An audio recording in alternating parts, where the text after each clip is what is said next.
Uh, I would just offer to you that although I read it all the time, pretty consistently, I'm not quitting today. Uh, I don't believe, and I just talked to the president, I don't think I'm being fired today. And I am not so frustrated in this job that I'm thinking of leaving. I would tell you, this is the hardest job I've ever had. This is, in my view, the most important job I ever had. I would offer, though, it is not the best job I ever had. Best job I ever had, as I've said many times, is when I was an enlisted Marine sergeant infantryman. That was the best job I ever had. So unless things change, I'm not quitting, I'm not getting fired, and I don't think I'll fire anyone tomorrow.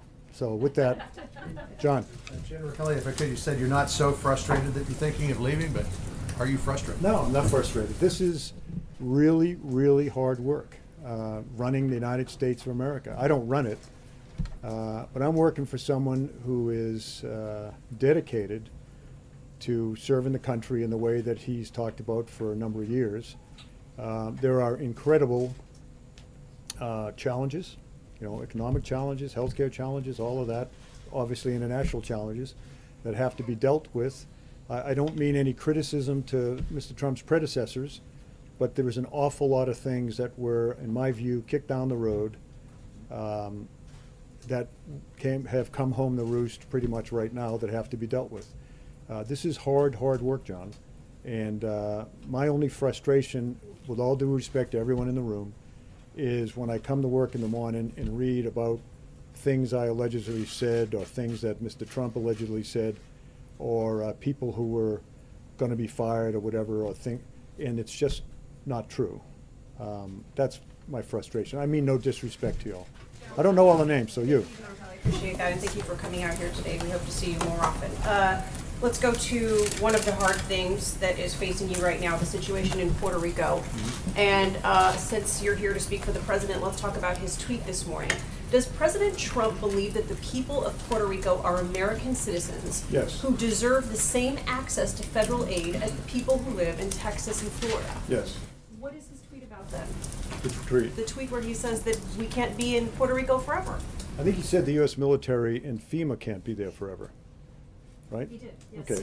First responders, First FEMA responders. and The minute you go anywhere as a first responder, and this would apply certainly to the military, you are trying very hard, working very hard to work yourself out of a job. There will be a period in which we hope sooner rather than later to where the U.S. military and FEMA, generally speaking, can withdraw, because then the government and the people of Puerto Rico are recovering sufficiently to start the process of rebuilding. I just got off the phone. I've talked to him many times with the governor of Puerto Rico. Great relationship. President deals with him periodically. We saw him when we were down there last week. So, you know, this country, our country, will stand with those American citizens in Puerto Rico until the job is done. But the tweet about FEMA and DOD, read military, is exactly accurate. They're not going to be there forever. And the whole point is to start to work yourself out of a job and then transition to the rebuilding process. You talk about frustrations.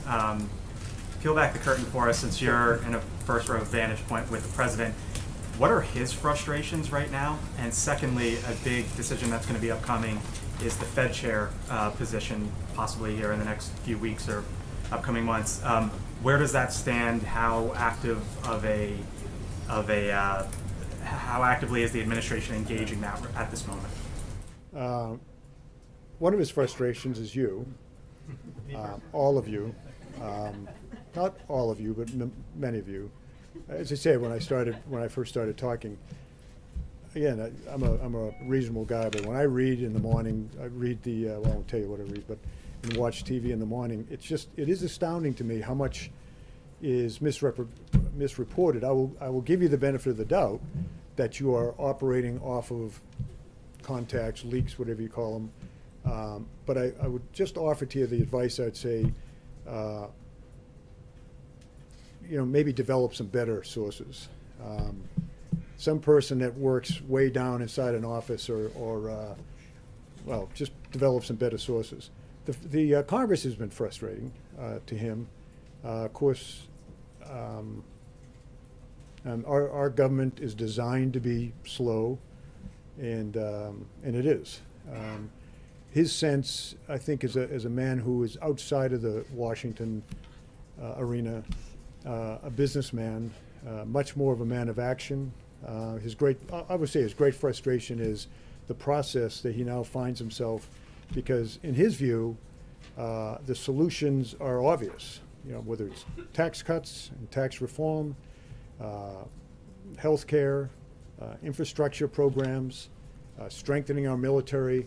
To him, these all seem like obvious things that need to be done to protect the American people, bring jobs back. These are all the things that he sees as vital to protect the American people, to advance American economy and whatnot. And the process is so slow and so hard sometimes to deal with. So I think those two things. And the Fed, where does everything stand with the Fed right now? Are you guys days away, weeks away? Some time away. I mean, there's still ongoing interviews, but every candidate. I mean, I'm trying to learn about things that have to do with what you're talking about. But all of the people that have been into interview have been really first-round draft choices, and we have more to come. And it's a very measured process. He has great, obviously, advisors to help him make that decision. Thank you. President Trump. Are the people in the front row like the most important people, or is it? No, seriously, how do you end up? We're the cannon fodder. We're the first in line when they start shooting. Okay. General Kelly, thank you so much, and thanks for being here today. President Trump in recent days has gotten into a bit of a war of words with Senator Bob Corker, the latest Republican who he's had a public feud with. As his chief of staff, are you concerned that he's jeopardizing his agenda by feuding with members of his own party? I'm not. I mean, he's a straightforward guy, the president is. That's the one thing I've found he is. I have found him, 9 weeks in the job, willing to work with anyone to advance the agenda being what's good for America, what protects America. You've seen him reach out to these people on the other side of the aisle. I think, not to get into, well, let me just say that when members of Congress say things that are unfair or critical, the president has a right to defend himself. When I read about things that are what I would perceive to be unfair or critical, unnecessarily critical, I will call members of Congress and just ask, is there anything I can do to help you with that misconception you have, or maybe explain to you why I did this or that. Oftentimes, members of Congress that I talk to will say, geez, I didn't realize it came out that way, I'm sorry, or no, I meant it, but it was kind of a grown-up comment, and so I'll take that to the president and say, but then there's others that are, as the president would say, grandstanding. I'm not saying Senator Corker's that way, I'm just saying that some people grandstand and kind of enjoy the attention. Have you called Bob I've talked to But Senator in the wake Corker. of this recent I've talked to Bob fight? Corker, yeah. And do his tweets make your job more difficult, General Kelly? No. I mean, the job of the chief of staff is to staff the president, give him the best advice, or go get the best advice I can give him, help him consume advice, help him work through the decision-making process in an informed way. But that's my job, and that's what I do. President Trump going to visit India? Is President Trump going to? Ask me. Someone asked me an end. Yeah. Thank you, General Kelly. I have a question about the tweets. That's a big part of this administration. Do they get you by surprise, and are they official statements? And on the war against North Korea, what are the chances? Should the American people be worried about the war? It's two questions. Yes. Which one should I answer? Both. The American people should be concerned about a state that has developed a pretty good ICBM capability and is developing a pretty good nuclear reentry vehicle. I would believe, I think I speak for the administration, that that state simply cannot have the ability to reach the homeland, and for that matter, well, the homeland. Right now, there's great concern about a lot of Americans that live in Guam. Right now, we think the threat is manageable, but over time, if it grows beyond where it is today, well, let's hope diplomacy works. As far as the tweets go, you know, it's funny. I read in the paper. Well, you all know, you write it, that you know, I've been a failure at controlling the president, or a failure at controlling his tweeting and all that. Again, I was not sent in, or I was not brought to this job to control anything but the flow of information to our president so that he can make the best decisions. I have found that Mr. Trump, from the day I met him, he's a decisive guy. He's a very thoughtful man, I should say. He takes information in from every avenue he can receive it. I restrict no one, by the way, from going in to see him. But when we go in to see him now, rather than onesies and twosies, we go in and help him collectively understand what he needs to understand to make these vital decisions.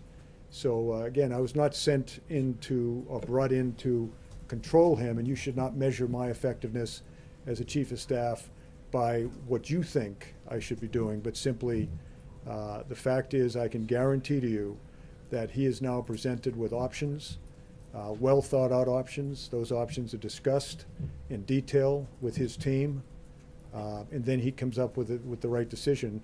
But it's always, always, always focused on protecting America and advancing America's economic development, jobs for America, safety for Americans. And with that, I'll let you go, and I enjoyed reading about it tomorrow. Thanks a lot, everyone. The president should lose their license, sir.